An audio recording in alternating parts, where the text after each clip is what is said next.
माफ करा, थोडासा गुन्हा करणार आहे अशा ओळी लिहिणारे कविवर्य नारायण सुर्वे त्यांच्याच नेरळच्या घरामध्ये नुकतीच चोरी झाली। मात्र ते घर सुर्वे मास्तरांचं आहे हे समजल्यानंतर चोरानं जे केलं ते पाहिल्यानंतर तुम्हालाही धक्का बसल्याशिवाय राहणार नाही। बघूया एक रिपोर्ट।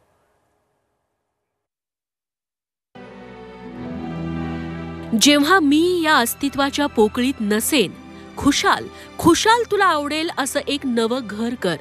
मला स्मरून कर, हवं तर मला विस्मरून कर।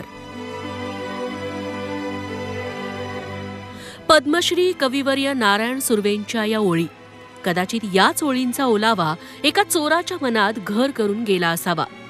नेरळ गंगाधर नगरमधल्या स्वानंद सोसायटीतल्या सुर्वेंच्या घरात नुकतीच चोरी झाली। आयुष्यभर खस्ता खाल्ल्यानंतर मास्तरांना हे हक्काचं घर मिळालं। 4 वर्ष ते या घरात राहिले, तिथंच त्यांची प्राणज्योत मालवली। मास्तरांच्या निधनानंतर या घरात त्यांची कन्या कल्पना घारे आणि जावई गणेश घारे राहतात। घारे दाम्पत्यानं सुर्वे मास्तरांच्या स्मृती घरात जतन करून ठेवल्यात। 10 दिवसांसाठी घारे दाम्पत्य विरारला मुलाकडे राहायला गेलं आणि त्याच वेळी एका चोरानं डाव साधला। बिचारा चोर, त्याची अवस्थाही नारायण सुर्वेंच्या कवितेसारखीच। 2 दिवस वाट पाहण्यात गेले, 2 दुःखात गेले। हिशोब करतो आहे आता किती राहिले डोईवर उन्हाळे।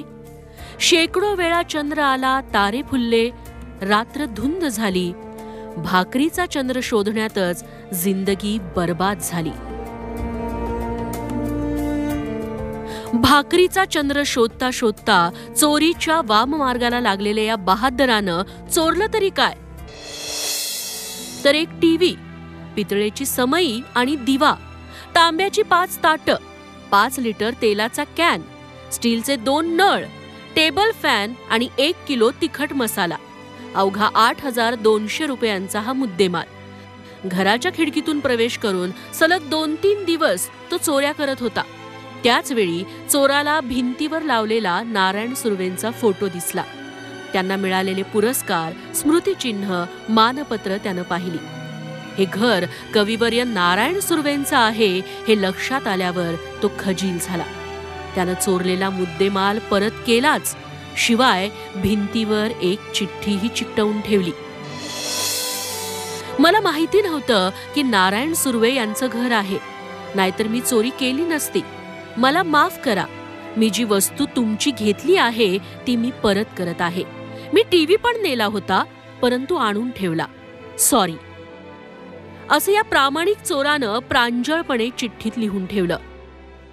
आतमध्ये दिसलं की सगळं अस्ताव्यस्त, सगळ्या वस्तू केलेल्या आहेत, त्यातल्या काही गोष्टी गहाळ झालेल्या आहेत, नेलेल्या आहेत त्यांनी त्या चोरांनी।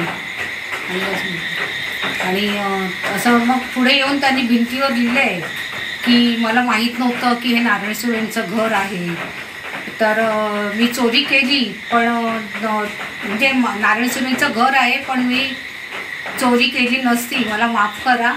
मी ज्या काय वस्तू नेल्या त्या तुमच्या परत आणून देईन। टीव्ही नेलेला मी परत आणून दिला आहे, सॉरी। सुर्वे मास्तरांच्या विद्यापीठात गेलेल्या या चोराला बहुधा रोजीरोटीचा सवाल रोजचाच आहे। कधी फाटका बाहेर, कधी फाटका आत आहे याची आठवण झाली असावी, म्हणूनच त्यानं थोडासा गुन्हा करणार आहे अशी कबुली दिली। मात्र चोरी शेवटी चोरीच असते, भले ती 8,200 रुपयांची का असेना। नेरळ पोलिसांनी सीसीटीव्हीच्या माध्यमातून या चोराचा शोध घ्यायला सुरुवात केली आहे। या प्रामाणिक चोराची ही चित्तरकथा पाहिल्यानंतर मास्तरांच्याच ओळी आठवतात। इतका वाईट नाही मी, जितका तू आज समजतेस। तडजोड केली नाही जीवनाशी, हे असे दिवस आले। आयुष्यभर स्वागतास पेटते निखारेच सामोरे आले। आधीच शर्मिंदा झालो आहे, अधिक शर्मिंदा करू नको। ब्युरो रिपोर्ट, झी 24 तास।